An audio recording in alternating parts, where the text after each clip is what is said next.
And coincidentally, it's a Thanksgiving song. And I'd like to dedicate it to you. The title of the song is Olimwana Woha. Olimwana Woha means, whose child are you?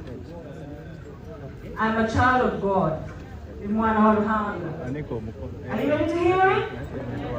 It goes out to you, Mzee. Congratulations today. Juliana Kanyomozi y'omu ku bayimbi abatono abasobodde okulabikirako kaddina oba gyoyinza okubeera ng'oyita after party ya His Excellency Yoweri Kaguta Museveni gye yabadde akoze oluvannyuma lw'okusipendinga olunaku lulamba nga akuba ebirayiro n'ebyewuunyisa ebyabaddeko ku kulayira kwa His Excellency Yoweri Kaguta Museveni. Yalayidde mu kisanja kino kyagenda okubeera ng'akulemberamu bannayuganda okuva mu mwaka guno eno gwennyini gwe tuli mpaka ku mwaka gwa 2031.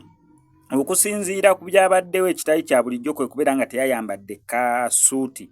Pulezidenti teyayambadde suuti mu kulayira nga we kizze kibeera nti mu biseera biri byonna byazze ng'alayira emirundi abadde ng'ayambala suuti, ku guno omulundi teyayambadde suuti.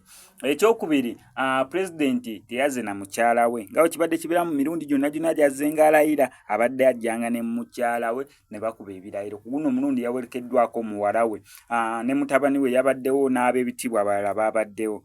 After party nera yabaddewo Juliana Kanyomozi asobodde okubeera nga performinga abayimbi abamu naddala ab'ekibiina kya NRM oba bakwasagana bulungi n'ekibiina ekyo kya NRM basobodde okubeera nga babeerawo, basobodde okubeera nga basanyusa abagenyi ababadde abayite ababaddewo okubeera kwako kaddino oluvannyuma lw'olunaku lulamba nga bali mu mijaguzo oba mu kujaguza olw'okulayira kwa His Excellency Yoweri Kaguta Museveni.